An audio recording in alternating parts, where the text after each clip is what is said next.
अकबर बीरबल की कहानी। हरे घोड़े की कहानी। महाराज अकबर एक शाम अपने प्रिय मंत्री बीरबल के साथ अपने शाही बगीचे की सैर करने निकले। वह बगीचा बहुत सुंदर था। चारों ओर हरियाली थी और फूलों की सुगंध वातावरण को और भी सुंदर बना रही थी। तब महाराज अकबर ने बीरबल से कहा, बीरबल, क्या तुम इस हरे बगीचे में मुझे हरे घोड़े पर सैर करा सकते हो? मेरी यह इच्छा पूरी कर दो। आपको 7 दिन की मोहलत मैं देता हूँ। इतने दिनों में मेरे लिए हरा घोड़ा ढूंढ कर लाओ। अगर ऐसा नहीं कर सके तो मुझे अपना चेहरा मत दिखाना। घोड़े की खोज में बीरबल। राजा और बीरबल दोनों जानते थे कि दुनिया में आज तक कोई हरे रंग का घोड़ा नहीं हुआ था, लेकिन राजा चाहते थे कि बीरबल किसी बात में हार मान ले। इसलिए उन्होंने बीरबल को यह आदेश दिया। लेकिन बीरबल बहुत चालाक भी थे। उन्हें राजा की इच्छा का पूरा ज्ञान था। इसलिए उन्हें घोड़ा खोजने का बहाना बनाकर 7 दिनों तक घूमना पड़ा।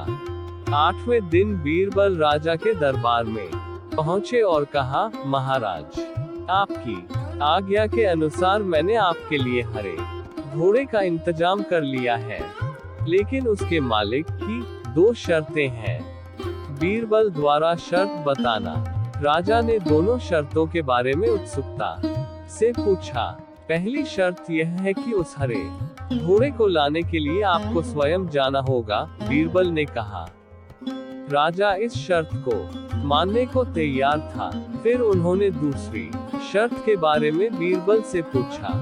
तब बीरबल ने कहा, घोड़े के मालिक की दूसरी शर्त यह है कि आपको सप्ताह के 7 दिन के अलावा कोई और दिन घोड़ा लेने के लिए चुनना होगा। बीरबल की विचित्र शर्तों को सुनकर महाराज अकबर हतप्रभ होकर बीरबल की ओर देख रहे थे। महाराज, घोड़े का मालिक का कहना है कि असाधारण घोड़े को प्राप्त करने के लिए खास शर्तें तो मानना ही पड़ेगा। बीरबल ने सहजता से कहा। बीरबल की चतुराई भरी बात सुनकर राजा अकबर खुश हो गए और मान गए कि बीरबल को हार मनवाना बहुत मुश्किल है। कहानी की सीख। ये कहानी हमें बताती है कि सही बुद्धि और समझ से नामुमकिन लगने वाले काम भी आसानी से किए जा सकते हैं।